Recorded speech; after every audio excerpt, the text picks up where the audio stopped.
Welcome everyone to Industrial Tech Stack Live. We appreciate you joining us today for our first session of 2024. I'm happy to see familiar faces from our first 3 sessions in 2023, especially our previous guests. My name is Salim Malouf, industrial engineer turned marketer and co-founder of Conveying Your Message, a sustainable growth agency focused on the industrial and manufacturing space. I am seeing a lot of new faces today, so it's worth reintroducing Industrial Tech Stack Live. As industrial marketers, we have witnessed the struggles firsthand when it comes to CRM, ERP, and other digital platforms inside of industrial and manufacturing companies.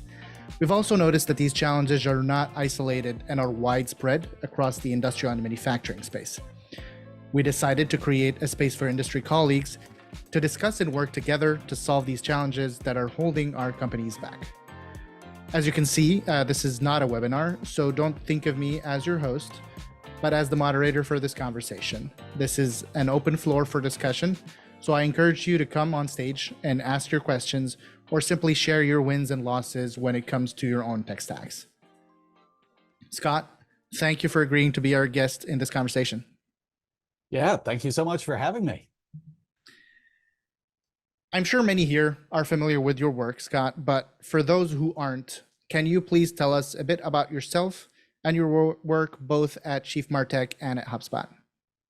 Sure. So yeah, I do wear 2 hats. My background was primarily as a software entrepreneur, doing a lot of work building software for marketers. And about 16 years ago, I actually started a blog, Chief Martech, talking about the intersection between the marketing profession and the IT profession, which for a number of years had like maybe a grand total of like 10 readers. But one of the things that happened over that time period, and well, I see I'm like getting a little fuzzy here on my camera. Let me fix that. All right, there we are, back again. One of the things that happened in that time period is I started mapping out the number of different marketing technologies that were available out there in the market. And I did an initial landscape that had something like 150 marketing technology tools on it, which at the time seemed insane. Like, oh my goodness, 150 different technologies. How will we ever keep track of all of them? And I kept going back to that year over year, and the map just went crazy. It went from 150 to 300 to 1,000 to 2,000 to 4,000 to 5,000 year over year. Like the one we published last year, it was over 11,000. In fact, we have an update we were mentioning a couple months ago is already put over 13,000. So if ever you've seen some version of this map with like indecipherably microscopic, logos of all these different MarTech solutions, well, first of all, I guess I apologize. I'm the person who has inflicted that upon you. But it was really, for me, like, just one artifact of really a much larger narrative of just how the world of marketing and technology and marketing technology has just exploded over this past decade. So that's my one hat, is kind of doing that as my labor of love. And then to actually earn a living, after I sold my last company, I joined HubSpot, where I run their technology partner ecosystem. So out of that crazy map of all these different tools, at least with the HubSpot platform, trying to make it easier for customers to integrate things. And if anyone wants a glimpse at that map, you can definitely go to Chief Martech. But if you follow Scott on LinkedIn, his profile banner just has all these icons. It's really beautiful. People who follow you and your content have definitely heard you talk about the concept of composability. Can you dive more into that concept as we get into today's conversation about how to choose your next tech stack tool? Yeah, absolutely. So I guess I would start by saying composability probably sounds a little bit techy, and it kind of is. But I want to sort of step back and frame it as actually something that we've been doing throughout technology for years. I mean, when software developers write programs, nobody writes a program entirely from scratch. They use these libraries and different frameworks, and they, assemble these things to basically stand on the shoulders of giants and create, sort of the net new piece they want on top of that. Or even for us as business users, you think about Excel. what do we do with Excel? Well, we often pull data from multiple different sources. We combine it together in a sheet, and we use that to like do some modeling or to explore some new ideas or, framing, and in a very real sense, that's kind of like composing, data from multiple different data sets. So it's like, sometimes people, when they talk about composability, the famous metaphor, of course, is like Lego bricks, like, oh, well, you can kind of imagine, how you assemble things with Lego bricks. Could you imagine doing that with your marketing capabilities or aspects of your customer experience? And so while the concept of composability actually isn't that technically crazy, the reality is that for a long time, most of the tools we used weren't very composable, right? You would buy a tool, it would do a certain function. You might buy some other tool that did some other function. Maybe we got to the place where like, okay, they'd like exchange data with each other to integrate, making progress. But as we've sort of continued to evolve and our expectations of what should we be able to do with our digital operations, what should we be able to do in the customer experiences we create, increasingly people don't want to think about the tool. They want to think about what's the actual process I'm trying to create for my business, or what is the actual customer experience I'm trying to deliver, to my audience. And the ability to compose that process, that workflow, or that customer experience by combining multiple different data sources or combining multiple different functions from underlying tools, that's really the vision of composability. And if you aren't currently doing with this with your current MarTech stack, do not worry, you are not alone. This is very much, sort of the leading edge of where things are headed. But it's interesting to talk about this because in that world where we just keep seeing more and more different marketing technologies emerge, it becomes a really interesting strategy for how can we synthesize the best of the tools that are out there into how we actually want to run our marketing. Yeah, I think I love that take on, the customer, starting with the customer experience that you want to provide, because it's definitely harder to start from looking at your tech stack, looking at your internal process, and then ideating like which tool is needed next. And I love thinking about like just composing a journey or an experience. It gets so much easier when you start to look at it from the customer perspective. Um, as we've, when did you arrive at that term? Because I imagine it has something to do with like businesses starting to get that a little bit. Were you trying other terms, or like, yeah, like how did you come upon that? So being a former software developer myself, I kind of had the concept in my head of composability. Again, it's the way like software developers, create programs.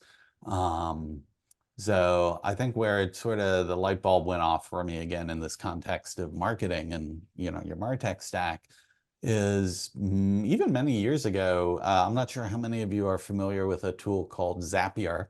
But Zapier is one of a category of tools that has this terrible category name of iPaaS, Integration Platform as a Service.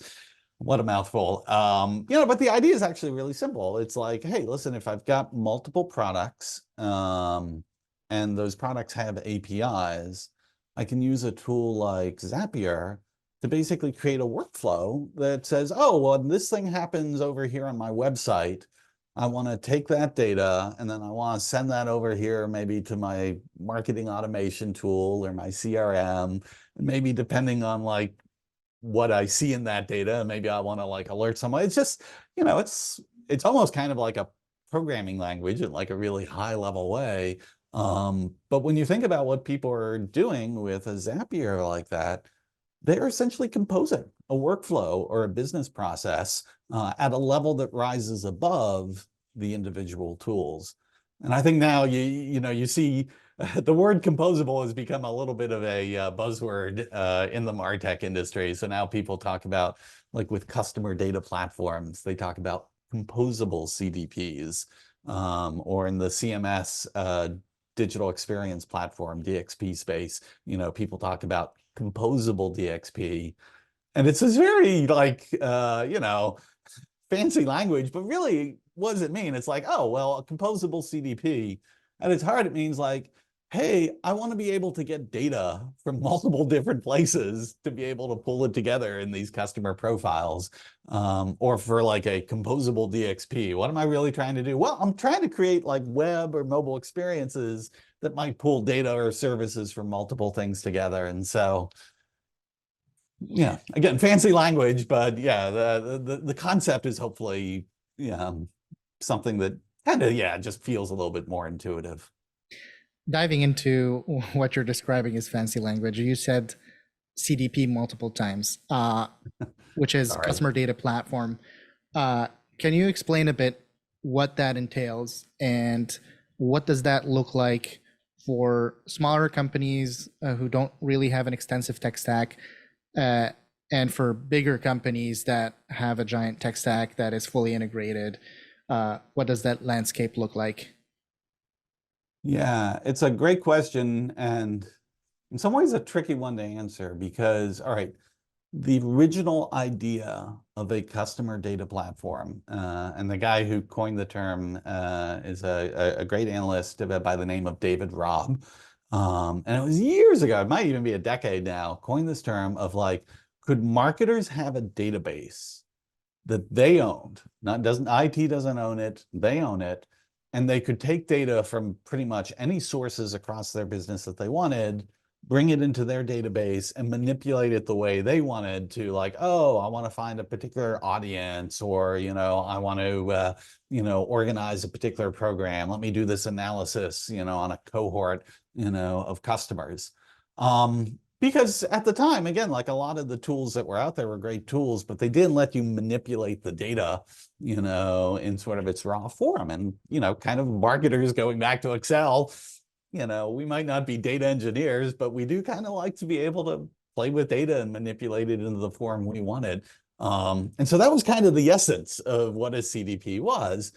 Now, what happened is the term became very popular.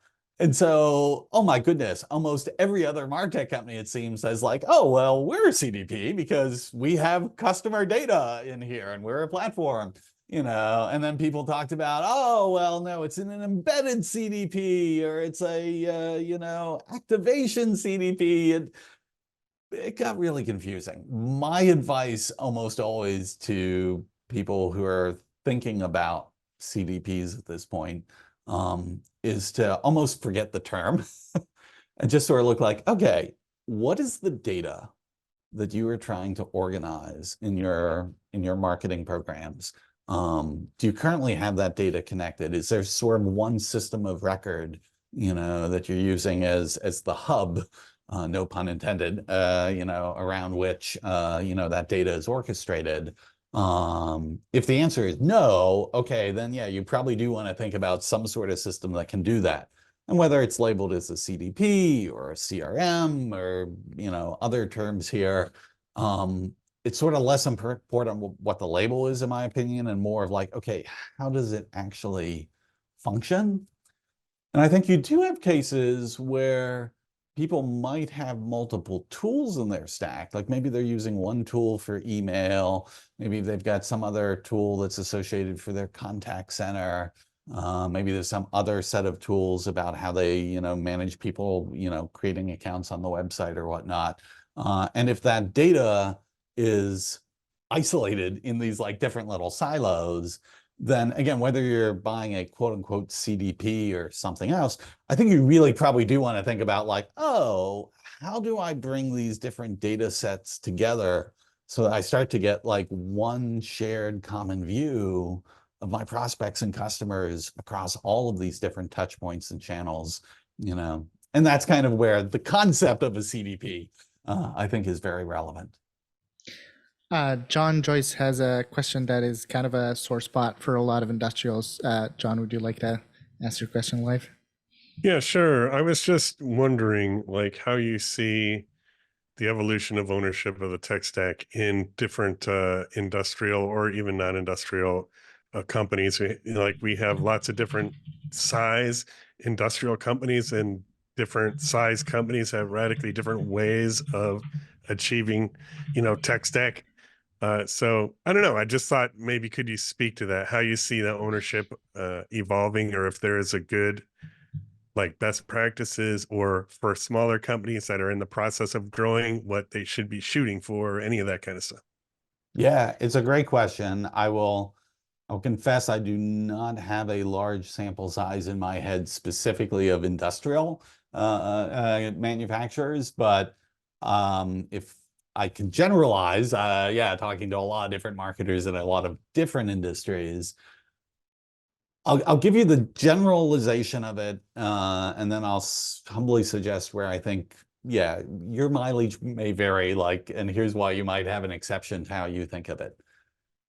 Years ago, any technology inside an organization had to essentially be owned and operated by the IT department. And when marketing and digital marketing really started taking off in like the mid 2000s and 2010 and so, this became a real source of frustration because the marketing organization felt a lot of pressure to engage with more of these digital channels and build these digital capabilities. The IT department wasn't necessarily, the rest of the company wasn't necessarily ready to, go that, lean that far into that. And so this kind of coming with the rise of SaaS and the ability for people to even buy things on credit card, there was almost this perfect storm where, market was like, okay, well, actually, maybe we don't even need IT for this. We'll just subscribe to this product, and we'll start doing this stuff ourselves. And in a lot of cases, this was the rise of marketing technologists, marketing operations person, or, larger companies, a marketing operations team, where marketing largely sort of built its own tech stack to serve its needs. My opinion was that was, for a lot of companies, the right strategy at that time. They needed to lean in, marketing had to deliver this, IT generally wasn't ready. That being said, the world has evolved. Marketing is no longer alone. Every department inside, companies, have now leaned into, these digital technologies. In particular, some of the technologies that are most exciting right now is things that are not unique to one department. They really do span the entire company. Like a great example would be cloud data warehouses, where if you have a cloud data warehouse that you're pulling data from all of the different sources across your company into it, and then all those departments can also leverage that insight and that information from across the company. I mean, even for marketing, the ability to like build better campaigns and better audiences with that shared data is incredibly powerful. So I sort of feel like the pendulum has now been shifting, where for a larger portion of the tech stack, IT is actually taking back primary ownership of it. And I personally think that's a great thing, for marketers, because marketers have a lot of actual marketing they can do, and the things they can do on top of these platforms. Even the marketing operations people have a lot they can do on top of that. But having that sort of universal platform, that is more of an IT-owned infrastructure, I think is where things have been headed. That being said, all of that is generalizations, because it really does come down to like the individual companies. The best scenarios are ones where the CMO and the CIO are actually like doing this in partnership together. It's not a contentious relationship, but apparently there are companies where the relationship is a little bit contentious. So you're gonna have to adjust to that. I think also when you're a smaller company and people are wearing multiple hats, that can also be the case where, okay, actually, maybe you don't need a big IT infrastructure for something at the stage you're at, and having the marketer off, basically doing their thing with, their own CRM marketing automation tool is fine for that stage, of the company's life cycle. So I don't know if I've actually answered your question. I feel like I've said like, oh, any of the possibilities. Well, if we can just dig in for a second, because I think when you allude to the possible tension within an org related to this topic. The concept of ownership comes to mind. And what scares me when you say, IT is pulling back ownership, in my experience, IT does, lots of great things like handle security, make sure stuff works, handles break fix, but they don't necessarily approach it from a, is this working for our users perspective?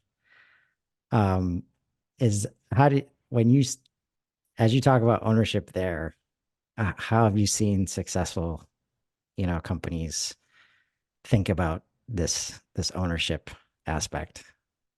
I mean, that was certainly the early objection of where I saw MarTech like break away. In fact, we kind of were a little bit snarky at the time. As I remember, IT would look at marketing going off and doing that, and they'd say, that's shadow IT. I remember thinking at the time, like, okay, well, when IT is deploying systems that deliver a terrible customer experience, that's shadow marketing. So there were all these like, one does affect the other. I think there are two ways you can look at this where it works. One is, again, take something like a cloud data warehouse. On its own, this is not a customer-facing technology. In fact, actually, even for a lot of employee experience, it's not an employee experience, facing technology. It is an infrastructure technology that can then power and enable employee experience or customer experience apps on top of it. And so again, I think the benefit of having IT be the owner of that infrastructure is you actually do get more value out of this if it's not isolated to one department, but it is really serving as a way to connect, across the entire business. The other way in which, and then so on top of that, yes, there would still maybe be a MarTech stack that marketing owned more directly. They'd have some sort of interface of here's what we send into the cloud data warehouse, here's what we pull out of the cloud data warehouse, but how we run our marketing automation, that's in our team. The other way in which I see it work is we have to be careful painting IT with a broad brush, the same way sometimes people would paint marketing with a broad brush. There are actually a lot of IT folks who are very focused on, wait, what's the actual business value here? How do we accelerate, more growth for the company with customers, with, the efficiency of employees? Just as we have like a set of people in marketing who, are not the arts and crafts department. They're like, okay, well, what's the actual data that's driving this? Could we bring systems and automations to optimize this? And I think so if you have an IT team that is truly eager to like on creating those better customer experiences and those better employee experiences, that's a wonderful thing. Because I mean, again, like, I don't know how much we'll cover here over, our remaining time, but I mean, this field is just so massive. There are so many things to be done, and it's continuing to change, at such a rapid rate that there is more than enough problem space to go around, that the more people in a company we can get that are like collaborating and putting, their brains to work on, what can we do? How can we make this better? Boy, that's the best possible scenario. I agree. And it sounds like at the end of the day, we just need to work together. So surprise there. Easy to say. Yeah. Yeah. Julie, you had a great question. If you want to come on and ask. Yeah, sure. Thank you. And you may have just sort of inadvertently answered the question when you mentioned the sheer size of the problem areas, but I'm curious because I don't know how much it would relate outside of industrial marketing because that's really where I live, but it seems like at least in our space, everybody has the same need or similar needs, and everybody is hitting the same or similar limitations and walls. And so I'm wondering if, where is that sort of gap? Is that in capability or in imagination? Why do we still need composable solutions when it seems like the need is so universal? Why don't we, or why can't we have something that addresses the big picture? It's a great question. And I feel confident in saying that there are many companies out there, certainly many startups, just thinking about that crazy MarTech map that, yeah, basically that is their ambition, is to say, no, people don't have to compose anything. We can like give this all to you in the box. There are folks who look at it that way from a horizontal platform perspective. There's also a ton of startups that look at it that way from a vertical market perspective. Like, okay, no, we understand industrial marketing, so we are going to build a solution exclusively for industrial marketing, and if it truly is the case that, yeah, I mean, the problem set is nearly identical, across a large number, of marketers in that space, that actually might be a very valid solution. I think the only thing I would caution is this space is nothing if not insanely fluid. Like, and I realize in different industries, different verticals, the pace of that fluidity does vary. But overall, the pace of technology and marketing capabilities really evolves at a pretty crazy rate. I mean, I mean, I've been in software now coming up on a long time, approaching 40 years. I've never seen anything like the pace, of evolution in technology like I have, over this past decade. And so one of the advantages of thinking about composable architectures is they are what that guy Nassim Nicholas Taleb would almost call it anti-fragile. It's like, hey, listen, things can change, and if you've got a composable architecture, you can change the pieces that you need to change. In fact, arguably, you get more competitive because of your ability to change individual pieces without having to change the whole system. But that being said, again, your mileage may vary, and the context of what industrial marketing might be worried about here for the next 5 years, that may not be as big of a challenge as other things of just like, no, this is just the core set of stuff. We really need to work this way. And so, yeah, while I'm thinking about composability sort of on more the bleeding edge of things, like if you're like, feel like, nah, maybe isn't right for us at this point, I would trust your judgment on that. Yeah. I think that leads to this next question. Laura had a good one in the chat. Did you want to come on and ask that, Laura?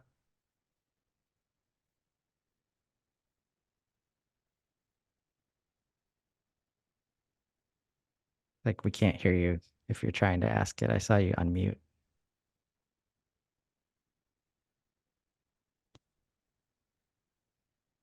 I can ask it. So we let's say we think about the customer experience we want. We've got all these tools people are trying to sell us actively that can do all the things they suggest. We also have a bunch of existing tools and practices that we have to work through. And your question is, how would you suggest, segregating those conversations? Or yeah, how would you go about that? Yeah, I mean, one of the reasons I always feel the need to apologize for that crazy MarTech map is while I started just purely as an empirical exercise of what's out there, the fact that it's kind of taken on a life of its own and people show it in all these places, it almost goes to be like, oh, well, right, what's important here are the tools. And Scott, he must be the world's biggest advocate for tools. What do you need besides tools? More tools. That's actually not my philosophy at all. I am very much in the category of, it's almost like an Occam's razor from our tech stacks. The simplest stack is often best. There will be exceptions, there will be new cases, but for the most part, what holds back a lot of marketers is not that they're missing some particular technology. It's that, I mean, just the actual work of, okay, what is the program? What's the vision? Have we got our customer journey map? Do we know we've got the right data? Are we getting the right data from where it is to the place we need to use it? all of marketing's original, responsibilities of understanding, like the 4 Ps and, being the advocate for the customer, none of that's gone away, and so I feel taking the customer view of what do we need to win new business, to attract and win new business, what do we need to like serve our customers well the way they expect to be served now. And if you have clarity about that from just purely a functional perspective, that you can then map backwards to saying, okay, well, given our existing tools, how would we do that? And if you find there's a gap of something that like, no, we really want to do this, but we don't have a tool to do it.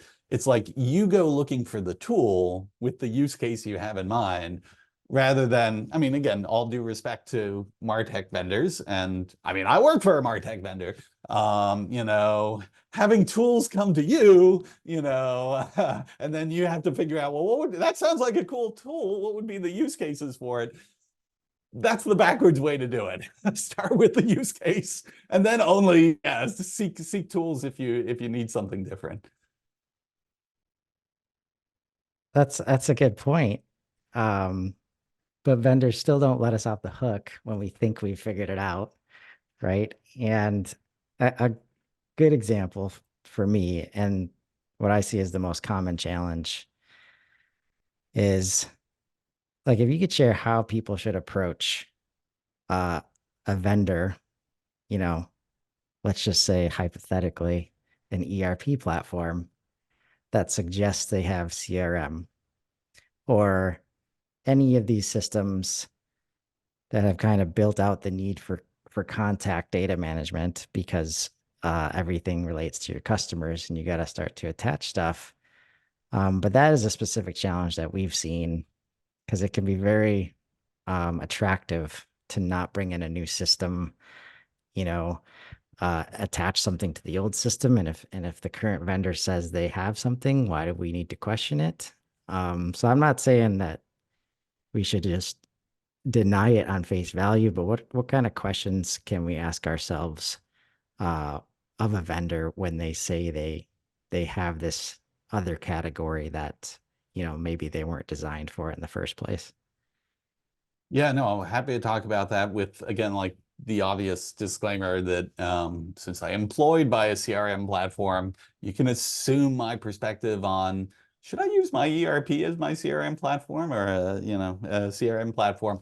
I'm going to be biased on that question. But actually, to your point, again, I step back from the vendor and it's like, okay, what is it we're actually trying to do? Like, what is the use cases we're trying to drive? Like, do we have a mechanism of organizing our customer data? If we do, okay, what are the things we want to be able to do with that customer data from a marketing perspective? Do we have this concept of like journeys? Do we have this concept of like, campaigns, and like, if you have the sense of the use cases of, how do I want to use or expand the profiles of that customer data for marketing? Then you can be in a mode where like, yeah, if you don't have a system for that, your ERP vendor is coming to you saying like, hey, we have CRM, why don't you do it with us?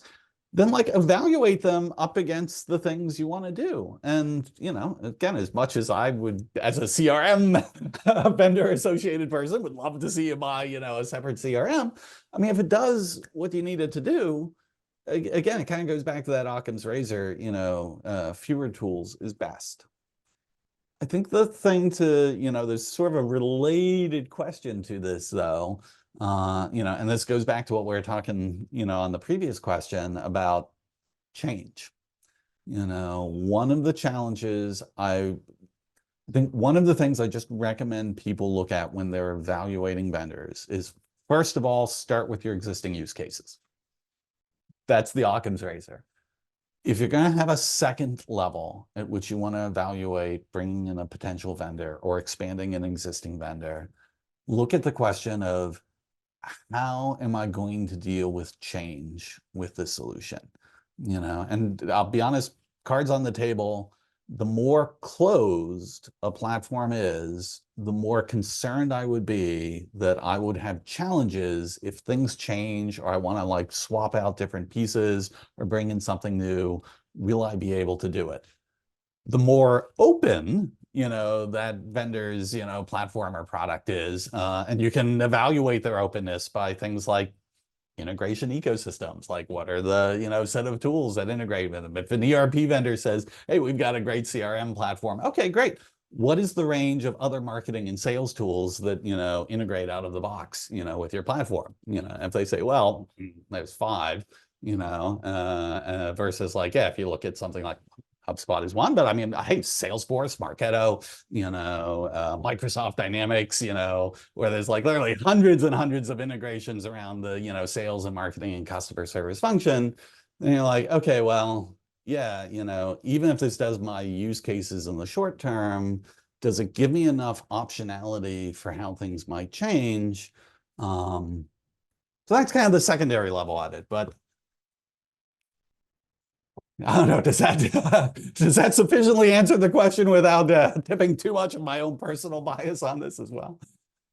No, I think that does. I think the change management piece is certainly important, and I know often users will lean on that specifically, thinking that this additional piece of the platform is going to be easier just because it's within platform or from the same vendor.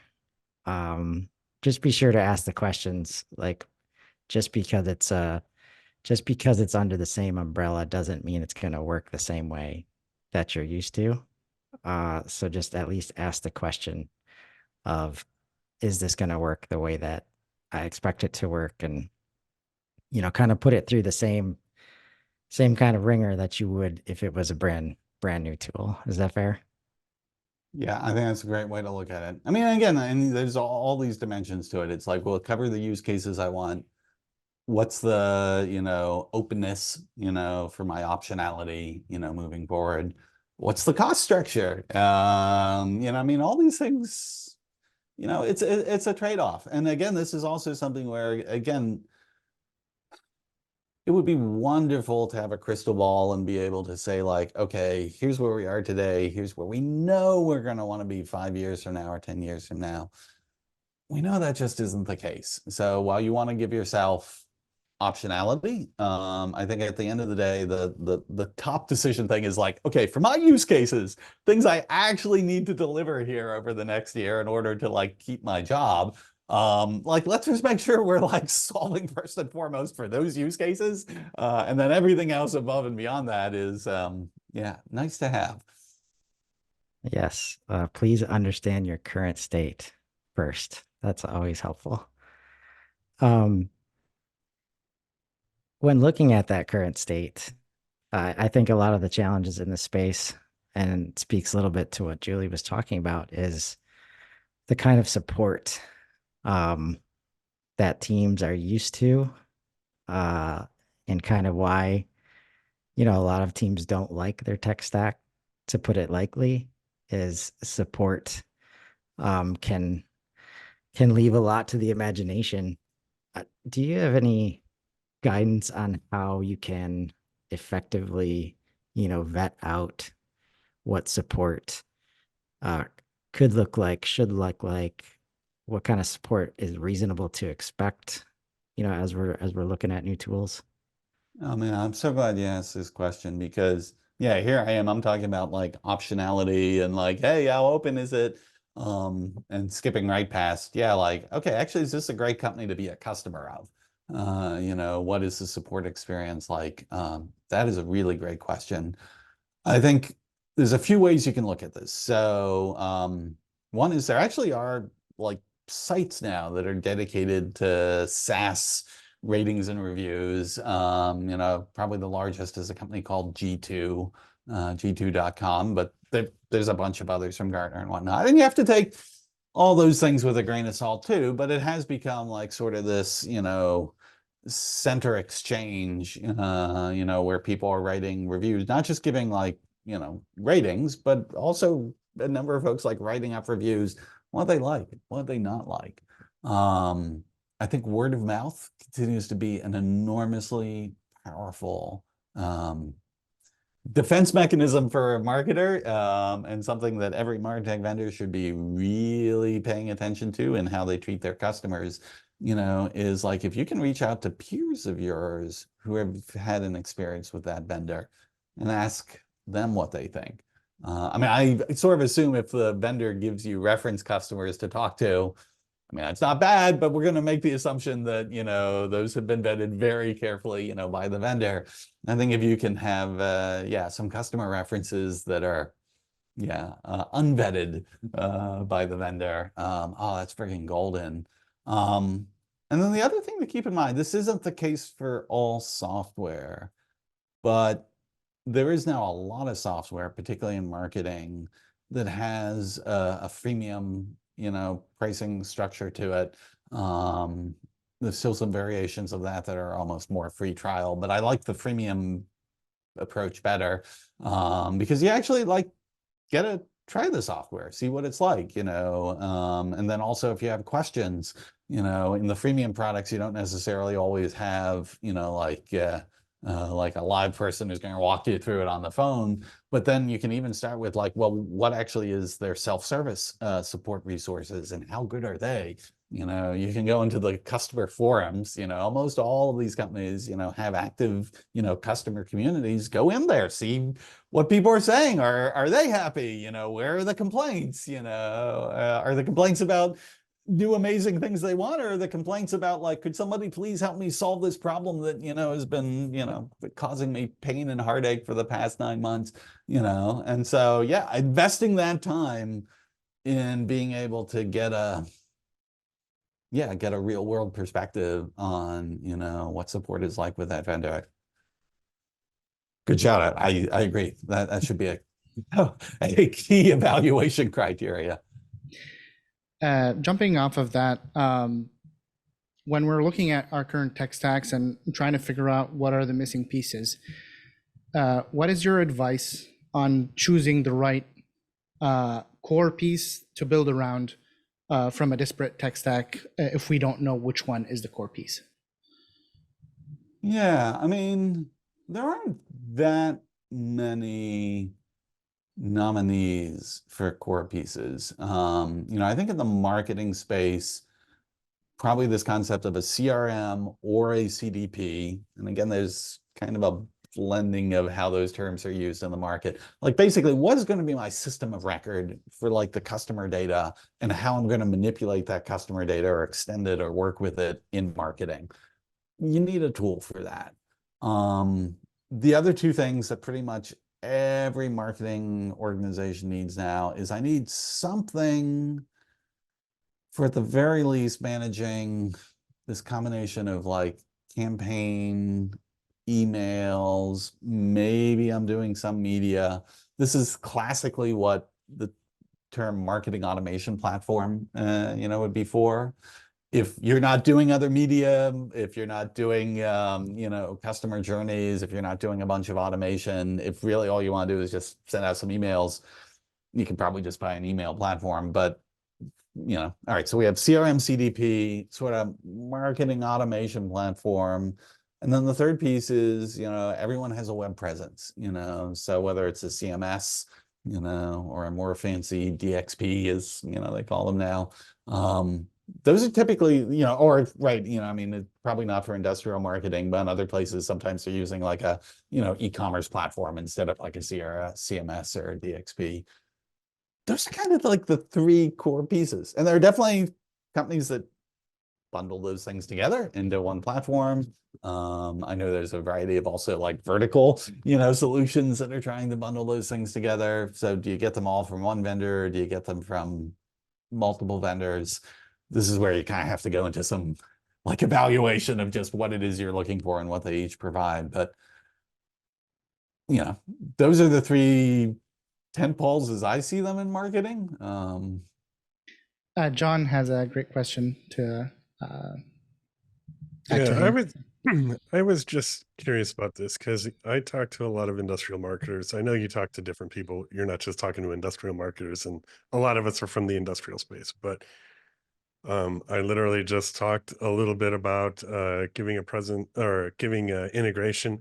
data into HubSpot using HubSpot as that kind of customer data platform or whatever. And I asked people what their experience was, and even like, for instance, setting up custom properties to hold data that you might be integrating in from other places. There was, very few people in the room who are even thinking about that kind of thing at this point in time. I think a lot of them are tech people using software like HubSpot, which becomes that hub that we're talking about here.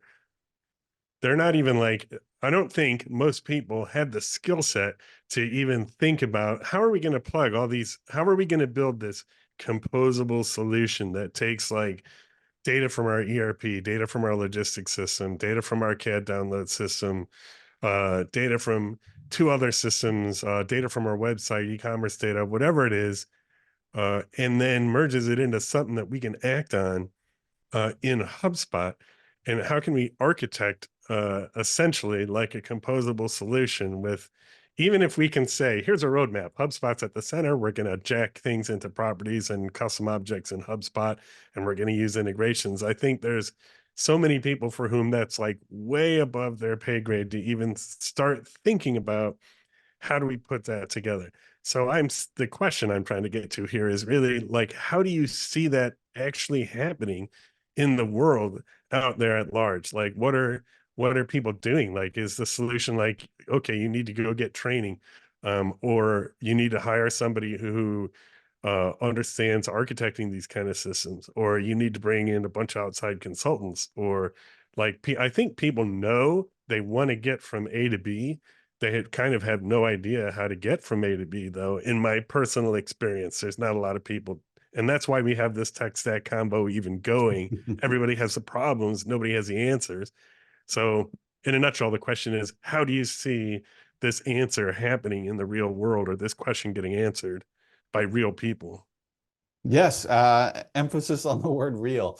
Okay, so there's two levels to this. There's the technical nature of these integrations, and then there's sort of the business function of how we're leveraging those integrations. And I think it's helpful to split those two out for a moment, just because, yeah, they're sort of different pieces. The technical process of like, all right, if I have an ERP and I want it integrated with HubSpot, historically, the way in which people would do that is, okay, we have some APIs, you'd have to like build, a custom integration or hire a solutions partner who could build a custom integration for you. Doable, expensive. The whole reason I run the app partner ecosystem at HubSpot is our mission is to, for as many of those kinds of integrations that people want, at least at the technical level, can we get those things built out as off-the-shelf integrations?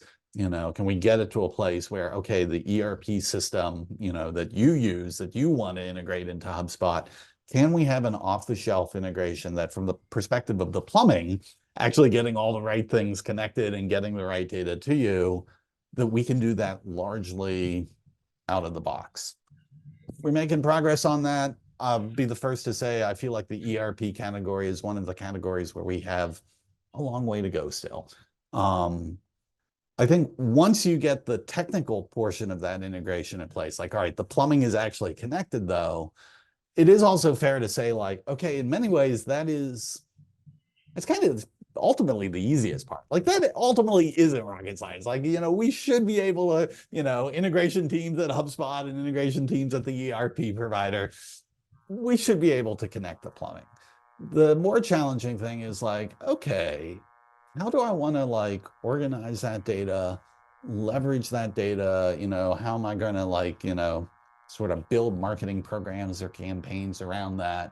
And that I don't have as easy of an answer for. That feels like that is a very domain specific, thing to tackle. And ultimately where I think the energy should go, right? That should be where like, the value is. And either you're developing that capability in-house, or you're turning to, an outside solutions consultant or provider who's done it for other, manufacturers, and can help show you how to get that in place on your end. But I think that's both where there's a bunch of work, but also that's where it feels like ultimately the value gets created. I don't know, that's how I'm thinking about it. Does that resonate or?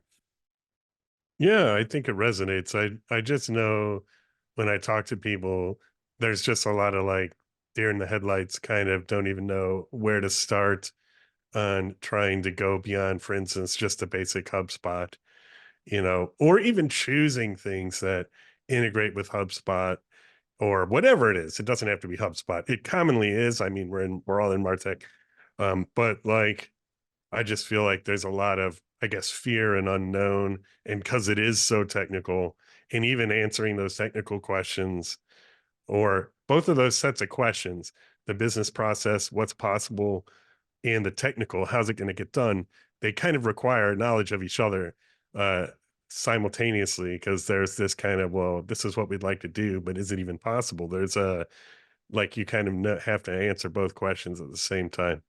So yeah, I mean, it's an answer to the question. I think it's a fine answer, but I also just feel like there is just this kind of sense of we don't even know where to start.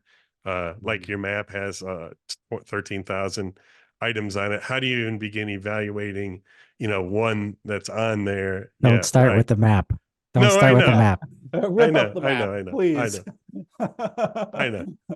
But it I, could be I'm any of going to those the items. seventh circle of hell for having like, introduced that map to the world. So, Oh, it's a great map, but, actually. I think it's pretty cool. It but, tells a story, though. It tells a you know, story.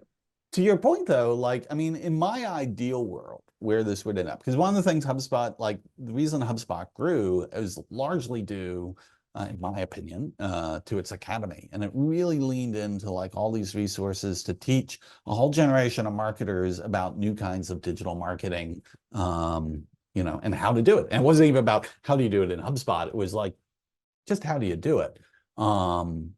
And from my perspective on like the app ecosystem, I'm like, okay, well, how do I get more of these other products that people have in their tech stack, not just their marketing tech stack, but their company's broader tech stack, like an ERP? How do we get more of those integrations to be out of the box, more complete, more of the things that people want? And to me, like the ideal world is one where like, okay, we get more and more of those integrations that are really rich and deep for, many different, verticals, and, the content that starts to get expanded inside, the HubSpot Academy, like hopefully increasingly we have things that focus on, okay, well, yeah, if you're in industrial marketing, these are the things you're probably thinking about wanting to do with your ERP. Let us describe how you might do that. And here's how this integration would work.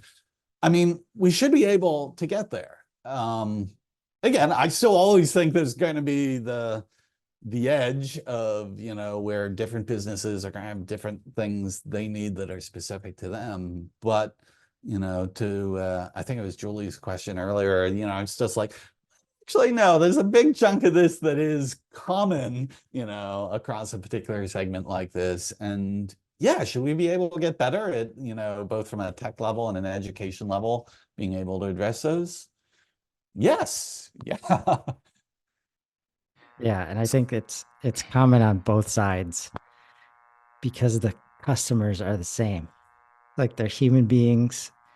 They have very similar expectations, no matter how high they might be now, that you can do whatever you want inside your business, but the customer still wants to know where their order is right after they give you money. They still want to be heard like immediately, unfortunately, but these systems are what allow for that. And, whatever your data looks on the inside doesn't as matter as much, in terms of the customer.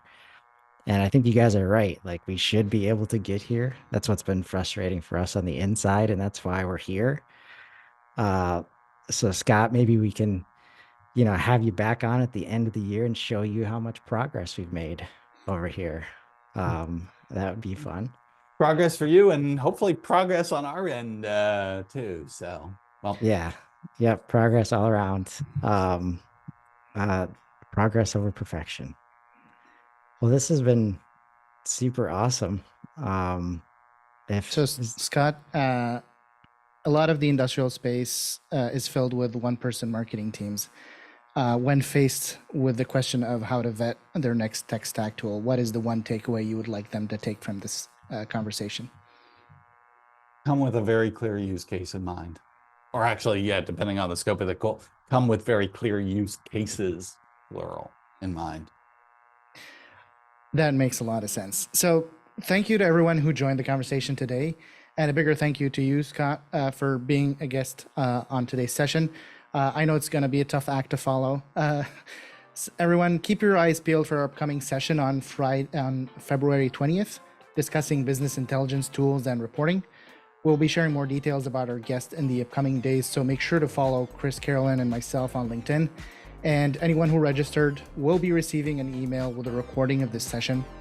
And before you go, Scott, if people are interested to chat more with you, what is the best way to find you online? So my LinkedIn is SJ Brinker. So feel free to reach out. I'm happy to help. Definitely follow Scott. Amazing content. And thank you everyone again for joining, and we hope to see you in the next one.